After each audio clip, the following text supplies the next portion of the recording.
melihat kondisi ekonomi kita yang semakin sulit saat ini, siapa yang tidak mau kebagian jatah dalam mendapatkan kue politik itu? Nah, karena itu mengapa saya katakan bahwa itu hanyalah euforia saja, tetapi belum tentu dalam hati orang itu sama seperti yang kita harapkan. Psikologi politik ini harus juga dipahami sebagai sesuatu yang wajar dan menjadi kerangka pikir kita yang rasional untuk melihat objektivitas atau sejauh mana efektivitas dari sebuah riak-riak politik yang mengumpulkan massa seperti itu.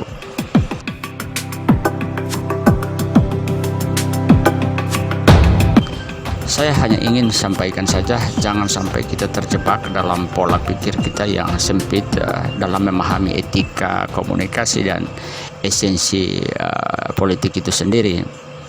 Misalkan saja, mengapa kita begitu ragu, katakan saja soal keterlibatan ASN dalam melakukan kampanye terselubung untuk mengajak orang memilih petahana. Kita harus ingat dan pahami bahwa rakyat kita hari ini sudah sangat cerdas, dan mereka sulit untuk diajak dengan gampang. Bisa saja mereka mengatakan iya di depan kita, tetapi pilihannya nanti berbeda. Ya, siapa tahu, kan begitu kira-kira.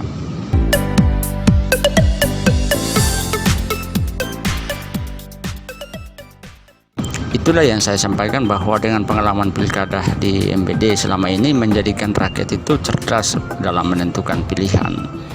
Saya mengambil contoh, semakin kita menyudutkan calon tertentu, katakan saja publik ataukah calon-calon lain mempersoalkan paket Kalwedo yang kalian serang karena macam-macam alasannya, misalkan menggunakan kata Kalwedo, ataupun kalian mengatakan Pak Odi dan Pak belum berpengalaman, ataukah kalian membuka masa lalu salah satu di antara dua sosok ini justru akan semakin menguatkan hati orang untuk memilih Pak Niko dan Pak Odi Orno.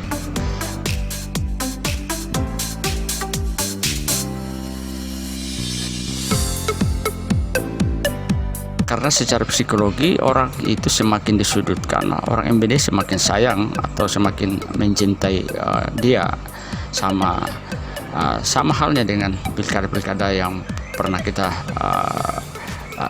lalui sebelumnya di 5 tahun 10 tahun yang lalu. Semakin orang itu disudutkan, justru dia simpatiknya naik.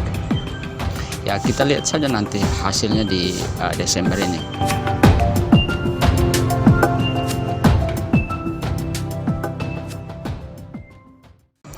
Yang berikut adalah, selama ini kita terjebak dengan kata-kata manis dari para tim sukses. Selain itu kita juga terjebak dengan sesuatu yang hanya dilihat dengan mata, sesuatu yang mewah.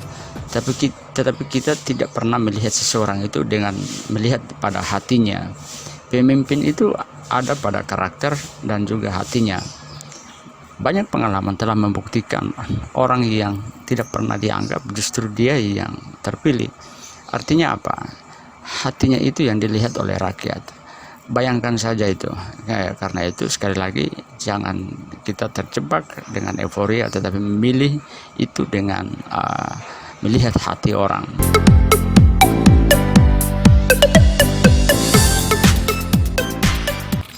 Yang berikut lagi, misalkan kalian mempersoalkan mengapa paket Kalwedo tidak hadir dalam debat. Nah, ada banyak alasan yang justru paket Kalwedo siapkan, bahwa misalkan saja paket Kalwedo mengikuti protokol COVID-19, dan soal efektivitas itu dilakukan di Maluku Barat, dan itu wajar. Nah, tetapi apa? Ini dipolitisasi, ini digiring seolah-olah paket Kalwedo itu seperti sesuatu yang tidak baik begitu. Padahal apa?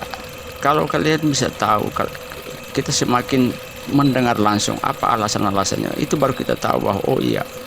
Nah, semakin orang menyudutkan paket Kalwedo dengan alasan-alasannya seperti itu, ini justru semakin mempertegas bahwa paket Kalwedo itu punya peluang yang besar untuk menang. Karena psikologi masyarakat Maluku Barat itu akan akan melihat orang itu pada hatinya, ya kira-kira begitu. Nah, kita lihat saja nanti di hasilnya seperti apa. Tetapi bagi saya ini adalah euforia yang semu, ya, yang sementara saja. Nanti pada pemilihan itu baru kita akan dalam masa-masa tenang, dan kita akan melihat konstelasi itu dia bisa berubah dalam hitungan menit maupun detik. Semoga pelaksanaan ini juga dia berjalan baik untuk kepentingan masyarakat Maluku Barat Daya. Saya kira itu.